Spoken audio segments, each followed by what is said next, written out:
नमस्ते दर्शकों, India news देख रहे हैं आप और मैं हूं आपके साथ वैभव मिश्रा। तो चलिए बुलेटिन की शुरुआत एक बहुत बड़ी खबर से करेंगे। दरअसल खैबर पख्तूनख्वा में पीएफ की तरफ से एयर स्ट्राइक की गई है। बन्नू के कॉलेज पर पीएफ की बमबारी हुई है। एयर स्ट्राइक में कॉलेज तबाह हुआ है। 100 से ज्यादा मौतों की आशंका है। फिदायीन हमले के बाद एयर स्ट्राइक की गई। आपको बता दें कल मिरियान स्टेशन पर हमला हुआ था। फिदायीन हमले में 14 जवानों की मौत हुई थी। तो पाकिस्तान की बुज़दिल एयरफोर्स ने फिर से अपने ही लोगों पर बम बरसाए हैं। खबर है कि पाकिस्तानी एयरफोर्स ने एक फिदायीन हमले के जवाब में कॉलेज पर एयर स्ट्राइक की है और ये तस्वीरें आप सबकी टीवी स्क्रीन पर। इस एयर स्ट्राइक के बाद आसपास के इलाकों में कैसे हलचल फैली उसका अंदाजा अपन तस्वीरों के जरिए लगा सकते हैं। लेकिन बहुत महत्वपूर्ण, क्योंकि पाकिस्तान को अपने ही देश में जब एयर स्ट्राइक करना पड़े, अपने ही देश में 100 लोगों की जान लगभग लेना पड़े, तो अपने आप में पाकिस्तान के लिए किसी बहुत बड़ी चुनौती से कम नहीं है। आसमान में उठता ये धुएं का गुबार, ये पाकिस्तानी एयरफोर्स की एयर स्ट्राइक के बाद ये पूरा मकान, ये पूरा कॉलेज मलबे में तब्दील हो गया है। ये तस्वीरें आप सबकी टीवी स्क्रीन पर। और इस पाकिस्तानी एयर स्ट्राइक में 100 से ज्यादा लोगों की मौत हुई है। पश्तूनों पर पाकिस्तान की सेना, पाकिस्तान की एयरफोर्स ने एयर स्ट्राइक की है। आपको याद दिला दें, कल मिरियान पुलिस स्टेशन पर हमला हुआ था और इस हमले में 14 जवानों की मौत हुई थी और आरोप पश्तूनों पर लगे, जिसके बाद अपने ही देश में रहने वाले पश्तूनों पर पाकिस्तान की बुज़दिल एयरफोर्स ने एयर स्ट्राइक कर दी। ये तस्वीरें पाकिस्तान के किसी बाहरी प्रांत, किसी बाहरी देश की नहीं है। ये पाकिस्तान के अंदर की ही तस्वीरें हैं जहां पर उसने एयर स्ट्राइक की है। हमारे साथ कर्नल टीपी त्यागी जी जुड़े हुए हैं, डिफेंस एक्सपर्ट हैं। सर, बहुत स्वागत है आपका इंडिया न्यूज पर। त्यागी साहब, पाकिस्तान में ये एयर स्ट्राइक, अपने ही 100 लोगों की जान ले ली गई है। कैसे देखते हैं इस एयर स्ट्राइक को आप? देखिए, पाकिस्तान के लिए तो ये कोई नई बात है ही नहीं। पाकिस्तान ने इसी तरह की जाने कितने स्ट्राइक बलूचिस्तान में की है, खैबर पख्तूनख्वा में पहले की है।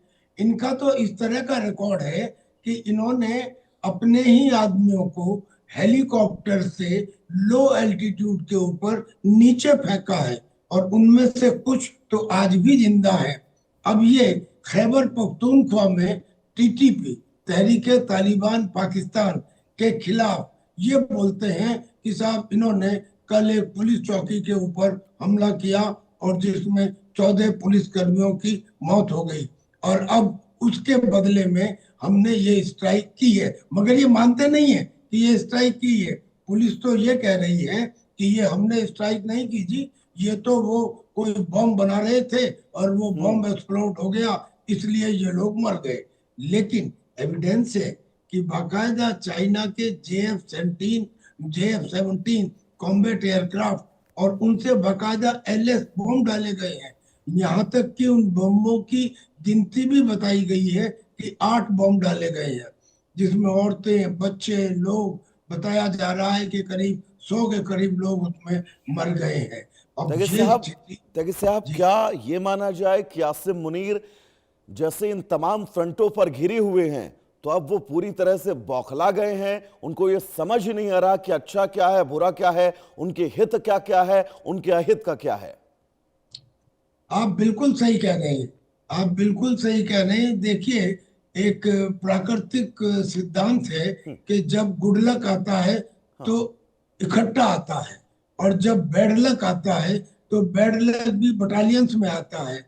अब इस समय पाकिस्तान के 4 प्रोविंस हैं, उनमें से 3 प्रोविंस के अंदर भयंकर गदर, भयंकर अपराइजिंग, भयंकर पाकिस्तान के खास तौर पे वो जो फील्ड मार्शल हैं मुनीर के खिलाफ आवाज उठ रही है। अब चाहे आप पीओके को ले लीजिए, 15 तारीख को वहां पे जो प्रोटेस्ट हुए अनप्रेसिडेंटेड थे, खत्म हो गए हो ऐसा नहीं है, अभी भी चल रहे हैं और उसमें भी कितने लोग मारे गए हैं। ऐसे ही बलूचिस्तान के अंदर और ऐसे ही खैबर पख्तूनख्वा में।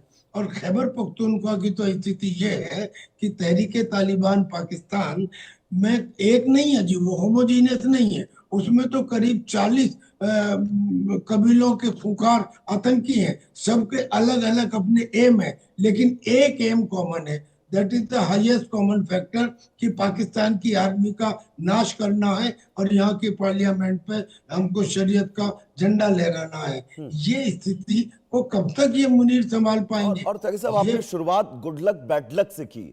इस वक्त पाकिस्तान का बैड लक चल रहा है, लेकिन मुझे तो ऐसा लग रहा है कि आजादी के बाद से, जब से पाकिस्तान अलग हुआ है, अलग देश बना है, तब से सिर्फ बैड लक ही बैड लक है पाकिस्तान की किस्मत में।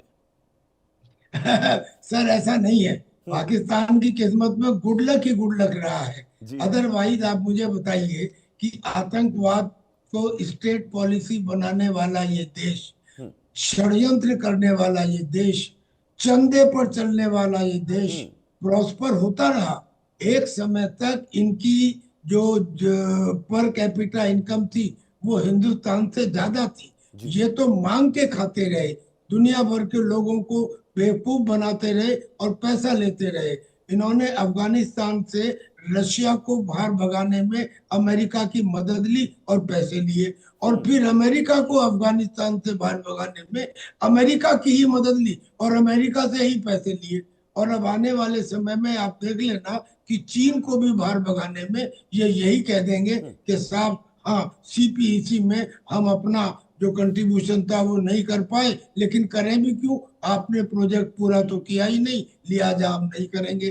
तो इनकी एक डीप स्टेट है और उसको तो इस बात का श्रेय देना पड़ेगा कि बगैर कुछ काम करे, चंदे पे रह के कैसे पाला जा सकता है लोगों को, ये काम करते हैं। यानी कि इसे क्लियर गुड लक तो नहीं कह सकते, लेकिन इतना कह सकते हैं कि हाँ, ये चोरी करने में, मांगने में इनका कोई सानी नहीं है। ये कहते हैं कि मांगना हमारे देश का कैरेक्टर है, और जो जितनी सफाई से मांगे वो उतना बड़ा एक्टर।